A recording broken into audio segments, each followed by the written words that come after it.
Lovely. You can add some garlic, you could add some chili, like a smoked paprika is also a really beautiful thing to add. And I'm just going to pop it in here because I love a squeezy bottle. Hold steady. Thank you. Got to do something in this kitchen. You're doing so much in this kitchen. So the texture looks absolutely amazing. Beautiful. So what you can also do is you can actually do this in a stick blender. So you can put it straight into the jug like this, and then you literally blend with the blade, and then you can gradually add the oil. And it's like a very quick way of, instead of, the whisking is quite exhausting, so you can add it in that way. I'm making a mess. This is not normal. No, like it looks me. pretty clean. I think my partner calls me Hurricane Amy, so I promise my setup looks a lot worse than this. So we've got the tomato that's cooling down. Now this mushroom sauce is just looking beautiful. Oh, wow, that is absolutely stunning. I am straining it for this purpose, but what's also really nice to do is the reason why I kept it, why I kept the mushrooms sliced is you can actually then put them in a jar and add some olive oil, garlic, thyme, and then you've got beautiful marinated mushrooms. So you are once again turning your produce into something else. Fantastic. So now I just need to swap things around a bit. We are nearly there. So I'm getting all the beautiful flavor out of here. That beautiful juice. It's incredible, and the color's lovely as well. Yeah, and the color is going to get a bit richer now because we're going to add a bit of soy sauce and the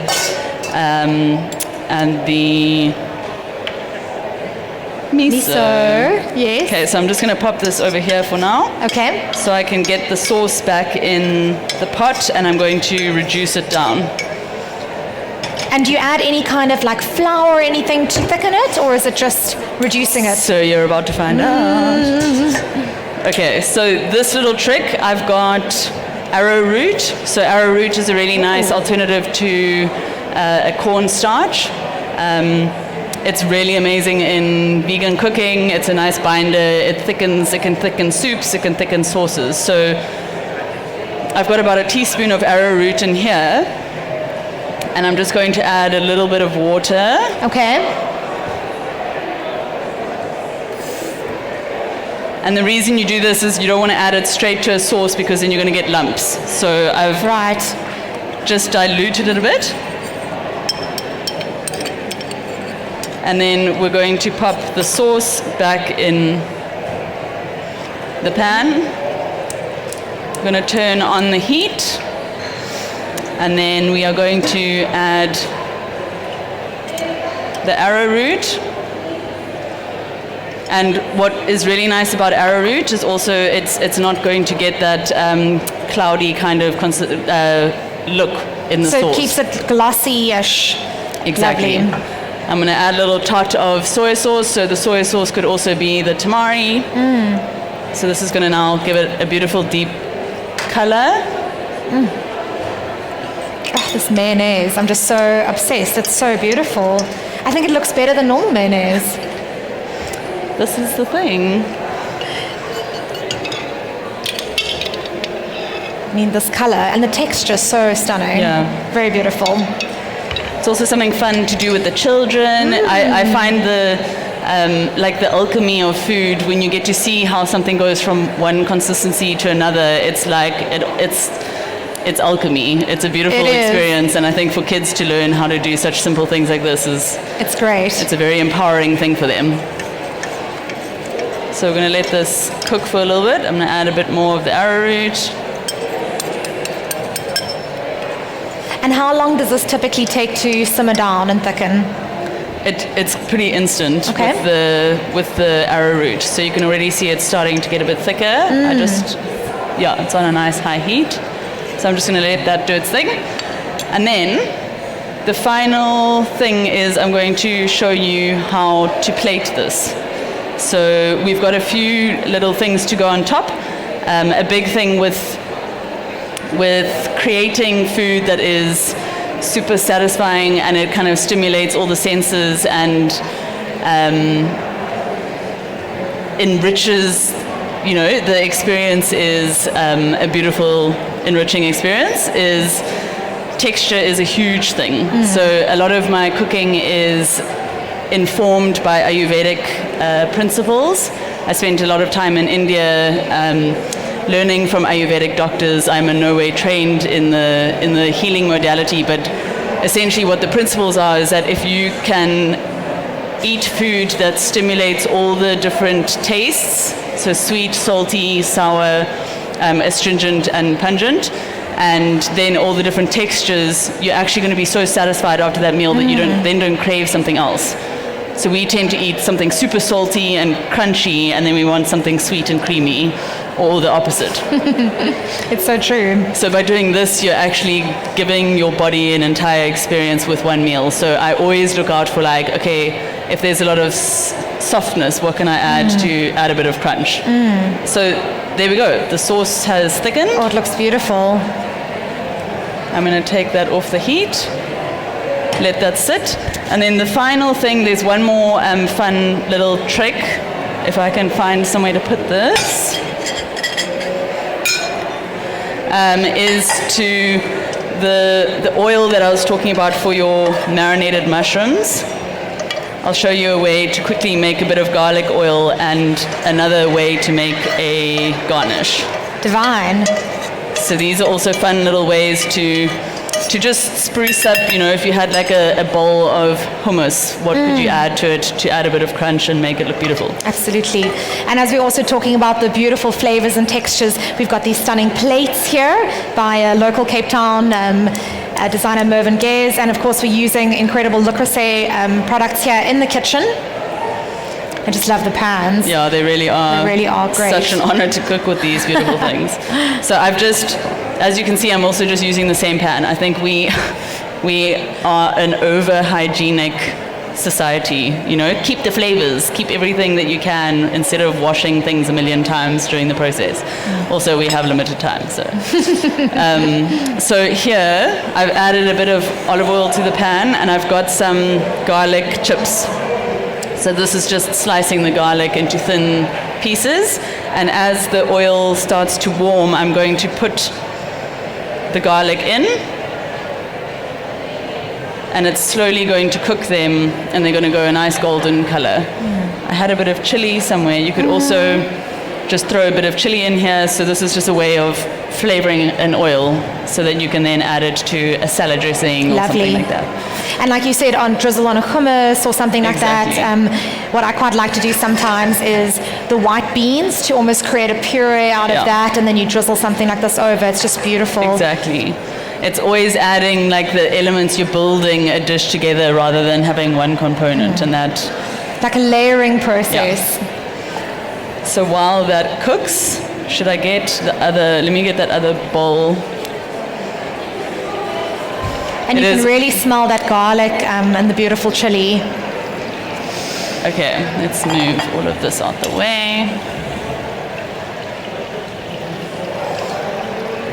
For me, this is the fun part. The plating time. Yes. Yes, like a work of art coming together. And another tip for when you are cooking something like this is just to prep everything beforehand. It makes it so much easier when you're not going, oh my gosh, I need to remember that, and oh no, that's burning. And it's just nice to know once you've had everything chopped, sliced, ready, then all you're doing is turning on the heat and then it's done. Okay, so this is definitely cooked enough. You want to almost take the garlic chips out before they start goldening, because they're going to carry on cooking once they're out of the oil. Right. I'm going to use this guy, and let's just put them in here. Okay, so and now you've got this beautiful flavored oil, which is going to be so nice for many different things. And we were talking about layering of the flavors, and I think bringing in, like you were saying, the different elements. You've got your salty, your sweet. The miso, would that be your slightly sweet component? Miso is the umami, everyone's new favorite word. But soy sauce also has a bit of umami, right? Yeah, soy sauce is more salty though. It does have that kind of richness, but umami is very it's like that wholeness in your mouth. That's it's a beautiful, beautiful taste profile. So I'm going to add a little bit of this beautiful clear spring miso. And is that white miso? Yeah, this is the white miso. So they will just vary in terms of the strength. Okay, so brown miso is basically stronger flavor profile, so you'd use less of that if that's what you had in the kitchen. Okay. So I'm going to maybe just get a whisk for this. Where is that magic whisk gone? Oh, it's just over there. Yeah. Okay, so just whisk that in. So you can see I haven't cooked this at all. It's just adding it in at the very last second. Just give it a little whisk so that there are no lumps. And you can see the sauce is a really nice texture now. It's thickened up. Glossy. Yeah, beautiful gloss. I'm going to add a tiny bit more soy sauce for the. This is soy. This is not soy sauce. Tiny bit more soy sauce just for the. I want a bit of a deeper color. Okay. And then the final thing is the limes, which are here.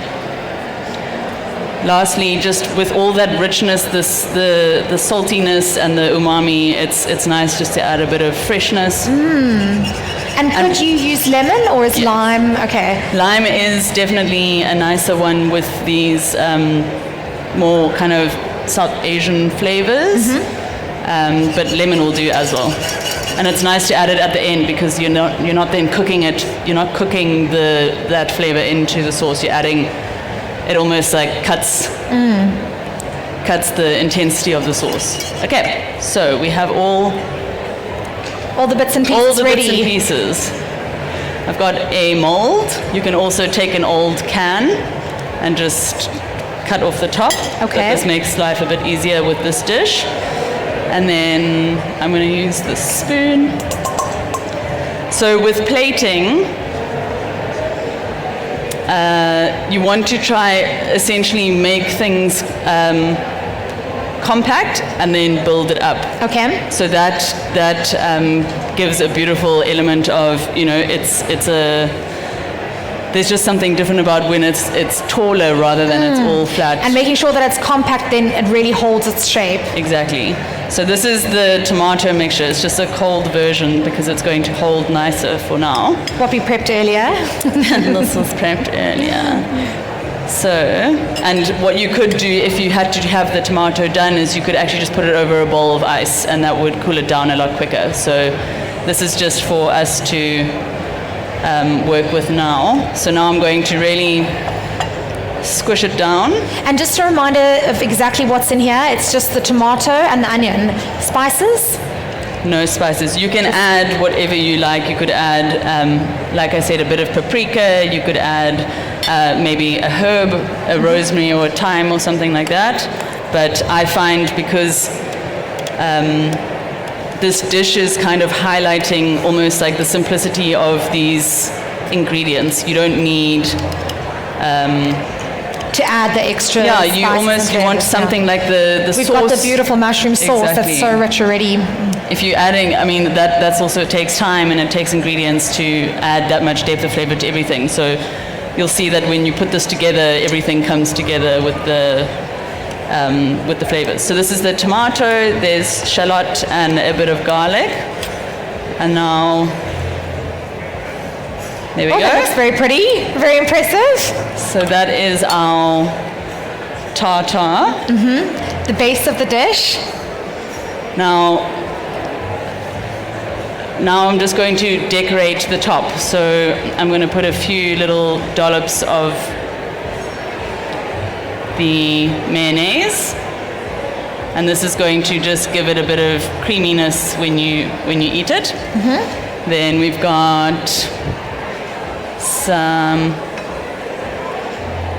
radishes. Oh, lovely for and that then crunch and freshness. For the crunch and the freshness. And then I've got the beautiful, this is an amazing leaf because it's got such a unique crunch to it, but then it's also got a bit of a salty element. Okay. So you would almost just kind of place this I love how the leaf looks kind of glowy, almost like it's got glitter on it. It's shining. Very pretty, sparkly. Yes. Yeah, it does actually. Can you see? Glows. It's got these beautiful water little pockets. And you almost push them slightly into the tomato mixture, right? Okay. So now here you're trying to like build things up. Build our height. Yeah. It's already so beautiful. I normally have a little tweezer here. And what is the flavor you were saying? So it's almost kind of salty, the leaf. Yeah. Okay. So it's a beautiful crunch, but then it's got it almost tastes like the ocean. Yeah. I think I'm going to have to try some. Yeah. So we'll throw some of these. Oh, and it's so soft. It's so much softer than you think. Looking at it, you go, it's a kind of robust looking plant, but then it's just beautiful. That's delicious. I think I had pomegranates, but I'm not sure if those are here. So I'm going to add a few more leaves. And then I've got some beautiful flowers. Beautiful flowers. What flowers are these? So there are some pansies and then dianthus. But Cape Town, it's really amazing. Wherever you go, there are. Once you start to see the flowers that you're looking for, they are everywhere. I mean, nasturtiums are an amazing thing that you can add into lots of different meals. How gorgeous is that vibrant purple color? Yeah. And then you're just going to kind of build a few of these onto the dish.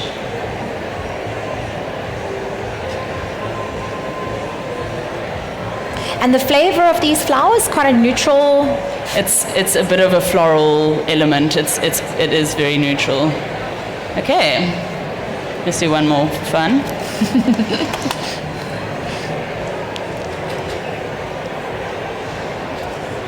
So here, color, a